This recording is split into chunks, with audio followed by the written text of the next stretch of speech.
नमस्कार दोस्तों, पार्थवी अचीवर्स में आप सभी का स्वागत है। दोस्तों, ठंड का माहौल तो बढ़ता ही जा रहा है उत्तर भारत में और हमने भी जैकेट पहनना शुरू कर दिया है। ठीक है भाई, तो आज हम आप लोगों के लिए क्लास लेकर के आए हैं एसएससी एमटीएस के ध्यान में रखते हुए, क्योंकि एसएससी एमटीएस का भी पेपर स्टार्ट ही होने वाला है। तो ठीक है भाई, इस पर कुछ बेहतरीन क्वेश्चंस को लेकर के आया हूं मैं, उन पर आज हम लोग चर्चा करेंगे। ठीक है भाई, तो हम आज की क्लास को शुरू करते हैं ज्यादा लेट ना करते हुए हैं। आज का पहला क्वेश्चन है ये, देखो जरा इसको सॉल्व करने की कोशिश करो। क्या है क्वेश्चन? क्वेश्चन कह रहा है a boat goes upstream at 12 kilometre and downstream at 18 kilometre per hour, find the speed of still water. देखो भाई जरा समझो, जो नाव और धारा का कॉन्सेप्ट है वो क्या होता है। अगर मान लिया जाए ये कोई तालाब है, तालाब में पानी भरा हुआ है। अगर ये कोई तालाब है, तालाब में पानी भरा है, तो इसमें अगर एक नाव है तो नाव की जो चाल होगी वो स्थिर पानी में होगी, इसे हम एक्स मानते हैं। और यही हम कहते हैं एक नहर है और नहर में पानी बह रही है, उसकी धारा क्या होगी, इसको वाई मानते हैं। ठीक है ना?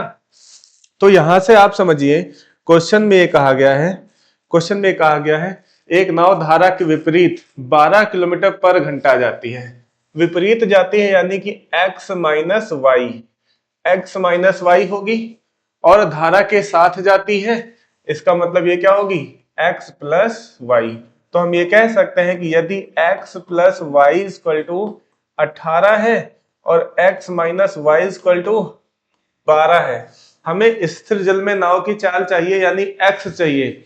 x अगर हमें चाहिए तो हमें पता है जब x हमें चाहिए, दो इक्वेशन x प्लस वाई और x माइनस वाई है जिसमें हमें पॉजिटिव नंबर चाहिए, तो x बराबर इन दोनों को जोड़ करके 2 से डिवाइड कर देंगे, वही हमारा आंसर हो जाएगा। यानी हो जाएगा डिवाइड बाई 2, 2 से काटेंगे तो ये हो जाएगा 2 9 18, वही हो जाएगा 2 6 12, 9 6 15, 9 6 15 आपका आंसर हो जाएगा, यानी ऑप्शन नंबर सेकेंड। ठीक है भाई, तो कैसा लगा ये आपको? चलिए आगे देख लो। अगला क्वेश्चन क्या है, देखो बहुत ही बेहतरीन, बहुत ही प्यारा सवाल है जो किसी न किसी एग्जाम में पूछा गया है। प्रॉफिट और लॉस का ये सवाल है। कहा गया है यदि एक वस्तु के वस्तु क्रय मूल्य से 36% अधिक अंकित किया जाए, वस्तु को 36% अधिक अंकित किया गया, इसका मतलब क्या है? इसका मतलब है पहले कुछ कॉस्ट प्राइस रहा होगा, तो मैं कॉस्ट प्राइस को क्या मान लेता हूं, मैं कॉस्ट प्राइस को मान लेता हूं सीपी, और सीपी क्या होता है प्रतिशत में, आप कहोगे 100%। जब इसको 36% बढ़ा करके लिखा गया है तो इसका मार्केट प्राइस हो जाएगा, या फिर इसको बढ़ा करके अगर 36% लिखा जाए तो आप ऐसे भी कह दीजिए कितना हो जाएगा, 136%। बोलो भाई, अगर 36% बढ़ाया गया तो हो जाएगा 136%। फिर 30% का इस पे डिस्काउंट भी दे दिया गया। कहा गया कि अगर 30% का डिस्काउंट दे दिया जाए तो भाई सेलिंग कितना हो जाएगा? आप कहोगे सर जो सेलिंग प्राइस है वो हो जाएगा 136 का 70%। बोलो भाई 70% कितना हो जाएगा, जरा समझो एक बात को। अगर इसको सॉल्व करेंगे तो 7 6 42 का 2 हासिल आया 4, 7 3 21, ठीक है ना, 7 3 21, 7 21 4 25 के 5,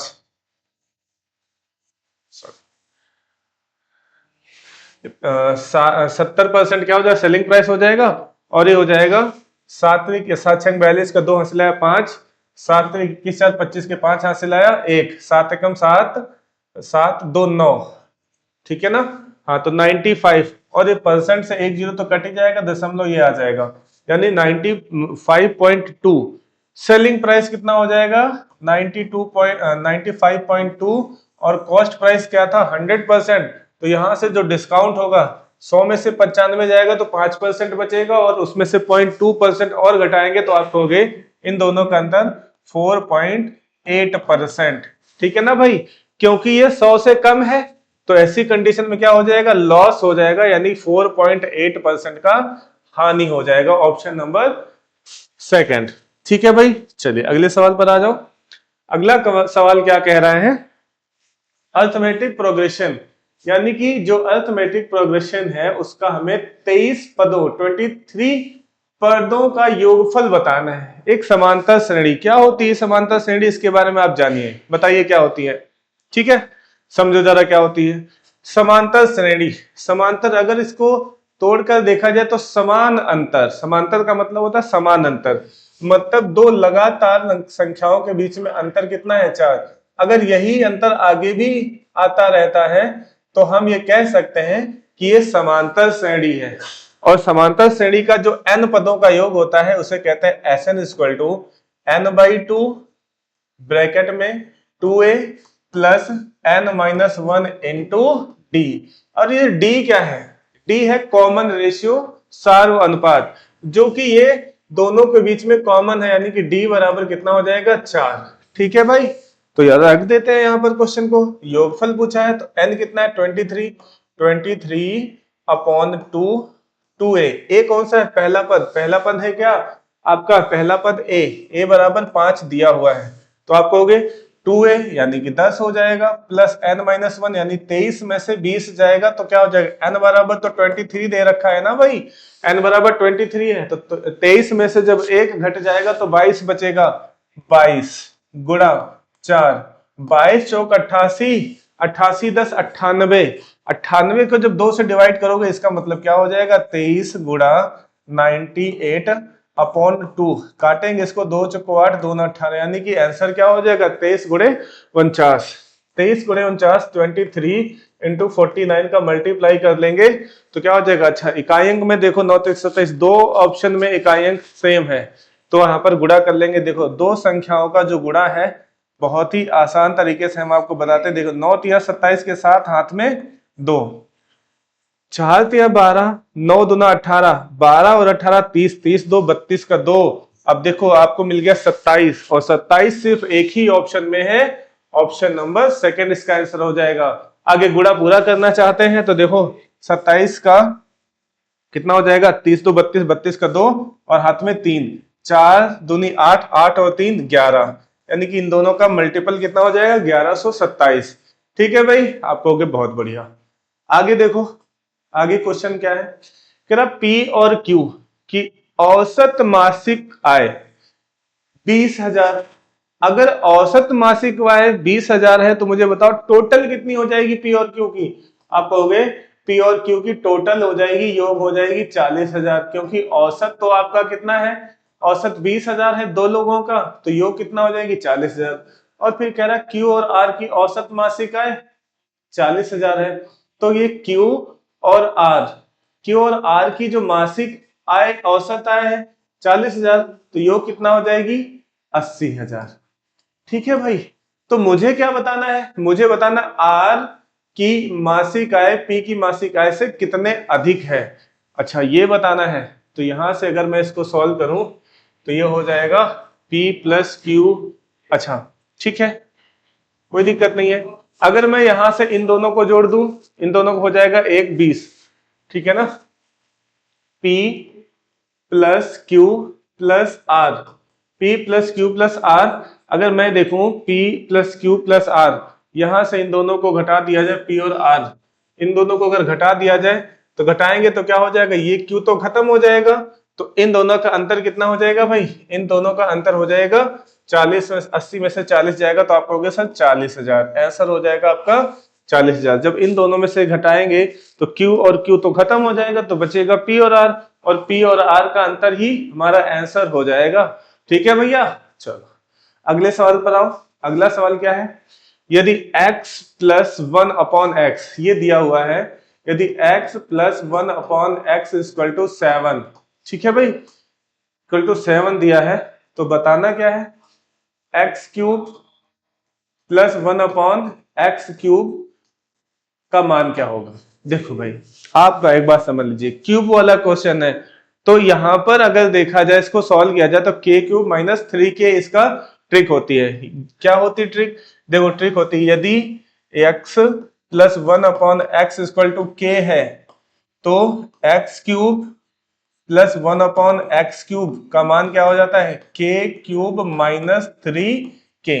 अब k की जगह पर यहाँ कितना है 7, तो आप कहोगे 7 का क्यूब हो जाएगा 7 सते 49 सते 343, ठीक है ना, 7 का सॉरी 7 सते 49, 49 सते 343, आप कहोगे 7 का क्यूब कितना हो जाएगा 43 और इसमें से 3 के यानी 7 या 21 घटाना है, 7 या 21 घटाना है तो 3 के 21 या 63, ठीक है, 7 त्रिक 21।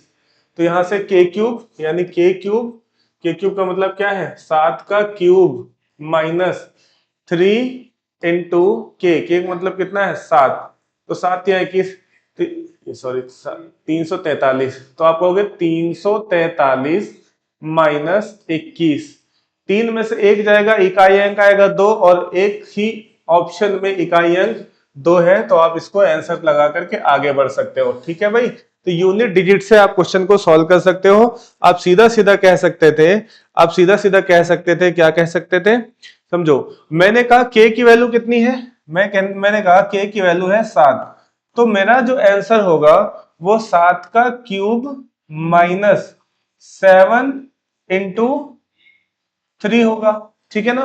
तो यहां 7 का क्यूब इकाई अंक मिलेगा 3 और 21 का इकाई अंक मिलेगा 1, तो 3 में से 1 जाएगा, तो हमारा जो यूनिट डिजिट कितना आना चाहिए 2, और एक ही ऑप्शन में है 2, तो वही इसका आंसर हो जाएगा। आपको ऐसे भी जल्दी लगाया जा सकता है। ठीक है भाई, बोलो समझ में आ रहा है कि नहीं, इससे क्वेश्चन को जल्दी भी लगाया जा सकता है।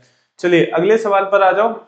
अगला सवाल ये कह रहा है यदि a और b दो संख्याएं हैं जिनका योग 17 है, अगर योग इनका 17 है तो मैंने कहा कि a और प्लस b, मैंने क्या कहा, मैंने कहा a प्लस b दो संख्याएं हैं तो a प्लस b बराबर 17 है।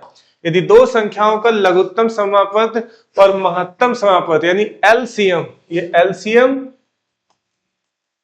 और HCF की बात बता रहा है जो कि 60 और 1 है, तो मैं ये कह सकता हूं अगर HCF 1 है इसका मतलब है कि वो दोनों की दोनों संख्याएं को प्राइम होंगी, सह अभाज्य संख्याएं होंगी, मतलब उसमें कुछ भी कॉमन नहीं होगा।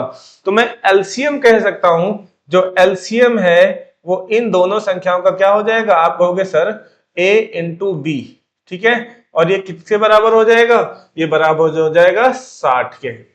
ठीक है भाई, तो अगर आपने ऐसा मान लिया है कि ये ए बी 60 के बराबर है, तो भाई ए और बी का कुछ ना कुछ वैल्यू होगा, जो ये दोनों गुणा होकर के 60 है और जोड़ करके 17, तो मैं ये कह दूं कि अगर ए का वैल्यू मैं 12 ले लेता हूं और बी की वैल्यू 5 ले लूं, या फिर बी की ए की वैल्यू को 5 ले लूं तो बी को वैल्यू 12 होने पड़ेगा, तो 12 5 17 या 5 12 17 दोनों गुणा होकर के भी 60 देगा। तो मुझे ए स्क्वायर प्लस बी स्क्वायर बताना है, तो कोई दिक्कत नहीं, चाहे ए को 12 मानो चाहे बी को 12 मानो। तो देखो जरा, इसका स्क्वायर प्लस इसका स्क्वायर, यही तो हमारा आंसर हो जाएगा। 5 का स्क्वायर 25 और 12 का स्क्वायर 144, ठीक है भाई। तो देखो 5 4 9 और इकाई अंक एक ही ऑप्शन में 9 है, तो आप इसको सब लगा करके आगे बढ़ सकते हो। ठीक है ना, पूरा सॉल्व करने की जरूरत ही नहीं है भाई, बोलो, पूरा तो सॉल्व करने की जरूरत ही नहीं है, जहां से हमारा आंसर मिल जाए उसको टिक करके आगे बढ़ो। देखो भाई, कहीं अगर समझ में नहीं आ रहा तो इसको फिर से एक बार पॉज करके दोबारा देख लो, समझ में आ जाएगा। बहुत ही अच्छा सवाल है। अगले सवाल पर आओ। देखो भाई, यदि सीमा कहती है, कहने दो, सीमा तो कहती रहती है। सीमा ने क्या कहा, सलोनी के पिता ज्ञानेंद्र मेरे ससुर जनक के एकमात्र पुत्र हैं। इस क्वेश्चन को ओरली भी लगा सकते हो भाई। कह रही है कौन कह रही है, सीमा कह रही है मेरे ससुर हैं, तो मेरा अगर सीमा का ससुर होंगे तो सीमा के पहले तो पिताजी होंगे, सीमा का पहले तो पति होगा, और सीमा का अगर पति होगा तो मैंने पॉजिटिव ले लिया, सीमा नेगेटिव क्योंकि लेडीज है। सीमा कहती है सलोनी के पिता मेरे ससुर, अगर मेरे ससुर है यानी सीमा के ससुर हुए तो इसके पति के तो पिताजी हुए ना, ससुर जनक, और इनका नाम कह दिया है जनक। ठीक है भाई, जनक है, लिख दो नाम, जनक है के एकमात्र पुत्र है। ठीक है, और वो किसके, सलोनी के पिता है, यानी सलोनी तो नीचे आ जाएगी ना, सलोनी के पिता, और सलोनी के पिता का नाम भी कहा है ज्ञानेंद्र। ठीक है भाई, तो पूछा यह है ज्ञानेंद्र की केवल एक ही पुत्री है। अच्छा, ज्ञानेंद्र की केवल एक ही पुत्री है तो ये निगेटिव हो जाएगा। ठीक है भाई, तो जनक का सलोनी से क्या संबंध है? ये जो जनक जी हैं ये सलोनी के कौन हुए? भाई सेकंड पीढ़ी है। सेकंड पीढ़ी क्या होती है? या तो ग्रैंडफादर या तो ग्रैंड मदर, यानी कि दादाजी या तो नाना जी या तो नानी जी। तो दादाजी तो एक ही ऑप्शन में बैठे दिख रहे हैं, ऑप्शन नंबर फर्स्ट। तो ये इसका आंसर हो जाएगा। ठीक है भैया, चलो आगे क्वेश्चन पर आ जाओ। अगला क्वेश्चन कह रहा है जब प्रत्येक अकेला कार्य करता है तो ए, अच्छा जब ए, यहां पर ए होना चाहिए, व्हेन वर्किंग अलोन ए, जब ए अकेला कार्य करता है तो ए बी से 5.4 गुना है। चलो एफिशिएंसी दी हुई, क्या दी हुई है भाई? ये एफिशिएंसी। जब भी कहा जाए गुना है, सक्षम है, बहुत तेज है, तो ऐसी कंडीशन में क्या दिया होता है? उसकी क्षमता को दर्शाता है। ठीक है भैया, दो लोग हैं ए और बी। एफिशिएंसी के बारे में कहा है तो हम भी लिख लेते हैं ए बी से 5 ठीक है, तो बी को 1 मान लेंगे तो ए अपने आप हो जाएगा 5.4। अच्छा पॉइंट हटाएंगे तो 1 0 इधर आ जाएगा। इन दोनों का रेशियो बनाएंगे तो रेशियो कट जाएगा। रेशियो कट के क्या हो जाएगा? 2 पंचे 10 और ये 2 से कटेगा तो 27 दूना 54, यानी 27 और ये हो जाएगा। बोलो हाँ कि ना? हो जाएगा, बिल्कुल हो जाएगा। तो ये एफिशिएंसी का रेशियो है तो टाइम का रेशियो अपोजिट हो जाएगा। तो टाइम का जो रेशियो है वो क्या बनेगा? टाइम का रेशियो बन जाएगा 5:27। ठीक है भैया। हाँ, तो कह रहा है ए कार्य को पूरा करने में बी से 22 दिन कम लेता है। ठीक है भाई, 22 दिन काम लेता है कम। ठीक है ना, तो यहां पर रेशियो कितना है? कम कितना है? 22 रेशियो। और ये संख्या में भी कितना है? 22 दिन। तो मैं ये कह सकता हूं ना कि 1:1 के बराबर होगा। अगर 1:1 के बराबर होगा तो यहां से आप देख लीजिए, यहां से पूछा क्या है? ए और बी एक साथ कार्य करते हैं तो समान कार्य को पूरा करने में लगने वाला समय की बात किया है। भाई देखो, मैं पहले कलर चेंज कर लेता हूं, बढ़िया प्यारा प्यारा कलर, व्हाइट कलर जो इसमें अच्छा दिखता है। तो मैं यहां से देखो टोटल वर्क मैंने कहा ना कि एक रेशियो का वैल्यू 1 है, तो 27 रेशियो का वैल्यू 27 होगा। 27 समय हो गया और इसकी क्षमता कितनी है? 5, तो टोटल वर्क हो जाएगा 27 गुणे 5। तो कितना हो जाएगा? 5 7 35 का 5 हासिल है 2, 5 7 35 5 हासिल है 3, 5 2 10 3 13, यानी 135 काम हो गया। अब इन दोनों को मिल करके करना है, किसे? ए और बी को दोनों को मिलकर करना है, तो कितना हो जाएगा? 135 बटे 27 5 32। ठीक है भाई, देखो 27 5 32। अगर मैं इसको सॉल्व करता हूं, इसको 30 मान लेता हूं, ये 130 है, तो लगभग 3 चौक 12, लगभग 4 बार में जाएगा। ठीक है ना, तो 4 बार में जाएगा तो 4 वाले तो 3 ऑप्शन है, तो भैया इसको सॉल्व ही कर लेते हैं। तो 4 बार में जाएगा तो ये हो जाएगा 4, अगर ये 4 हो जाएगा, 4 दूनी 8, 4 3 12, 128 में से 135 में से 128 जाएगा तो बचेगा 7 और बटे 32, यानी कि 4 सही, 7 बटे 32 ऑप्शन नंबर थर्ड इसका आंसर हो जाएगा। ठीक है भाई, चलो वेरी गुड। तो ये बहुत ही बढ़िया सवाल है टाइम एंड वर्क। देखिए टाइम एंड वर्क इतना इंपॉर्टेंट है कि हर एक एग्जाम में, चाहे वो कोई भी हो, भारत का कोई भी एग्जाम हो, टाइम एंड वर्क से 2 या 3 क्वेश्चन या फिर 1 या 2 क्वेश्चन तो पक्का आता ही है। चलिए अगले क्वेश्चन पर आते हैं। देखो राजनीति की बात होने लगी। 2 उम्मीदवार के बीच एक चुनाव हुआ, विजयी उम्मीदवार ने वैध मतों का 54%। देखो भाई, वैध मत क्या होते हैं? वैध मत वो होते हैं जैसे कि चुनाव हुआ, उसमें वोटिंग होगी 100% की। भाई वोटिंग या तो 100% होगी या तो कुछ लोग वोट डालने नहीं जाएंगे। यहां पर ऐसा तो कुछ कहा गया नहीं गया है कि इतने लोगों ने वोट नहीं डाला।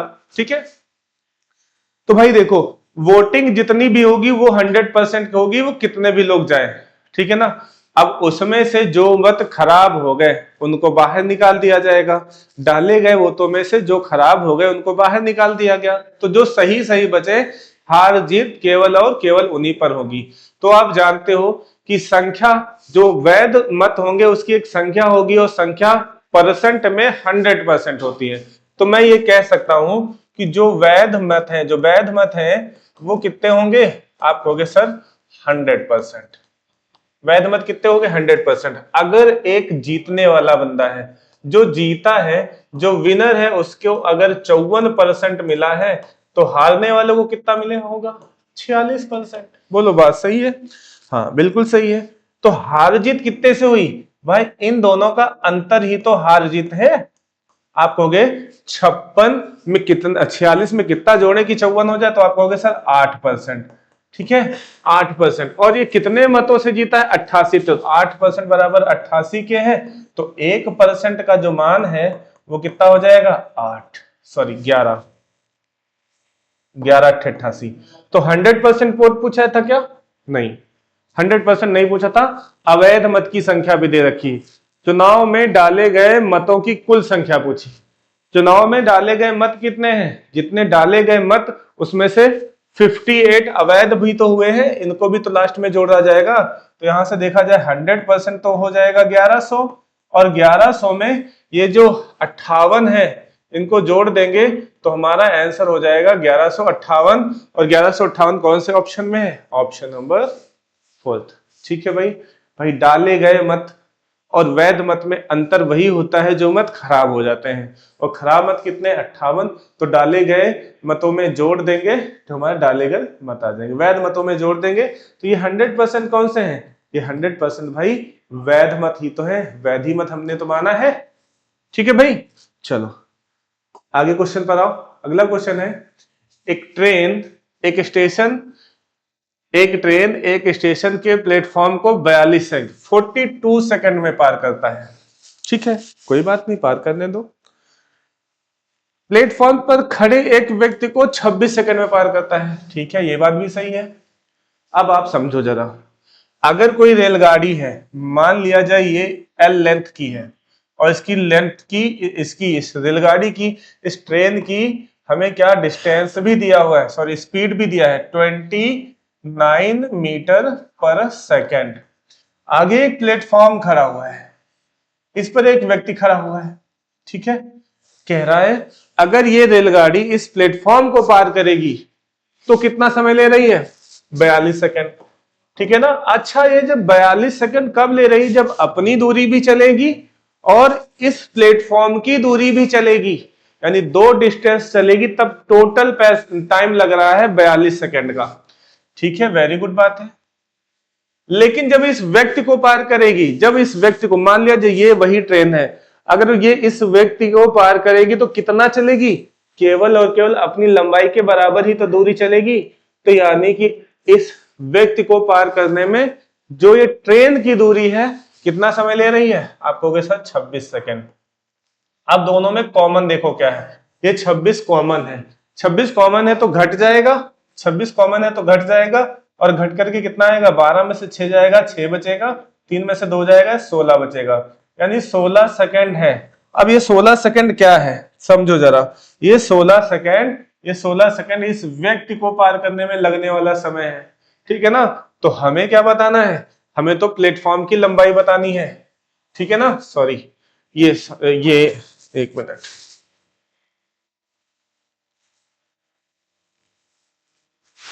ये जो 16 सेकंड है इस प्लेटफॉर्म को, क्योंकि व्यक्ति का समय तो 26 सेकंड है, अगर व्यक्ति के समय को माइनस कर दिया जाए तो प्लेटफॉर्म का ही समय तो बचेगा। तो ये 16 सेकंड इस प्लेटफॉर्म का है। तो जो लेंथ है वो कितना हो जाएगी? लेंथ इक्वल टू, स्पीड रखा है 29 इंटू 16 क्या है? समय। तो ये 16 9 या 144, 144 इकाई अंक देखो, इकाई अंक देखो, 9 छक 54 एक ही ऑप्शन में है, तो ऑप्शन नंबर 4 इसका हो जाएगा। मल्टीप्लाई भी कर लोगे तो यही आएगा। ठीक है भाई, चलो आगे देखो, आगे क्वेश्चन पे बात कर लेते हैं। एक घनाभ है, घनाभ जान जाते हो ना आप लोग? घनाभ जो है क्या होता है? घनाभ, ठीक है, क्यूबॉइड। क्यूबॉइड होता है जिसमें 3 भुजाएं होती हैं, लंबाई भी होती है, चौड़ाई भी होती है और ऊंचाई भी होती है, यानी कि 3D शेप होता है। ठीक, 3D शेप होता है। देखते हैं, अगर आपको मिल जाए तो मैं दिखा लेता हूं। नहीं, हाँ मिल भी जाएगा, ये रहा। ठीक है, देखो जरा,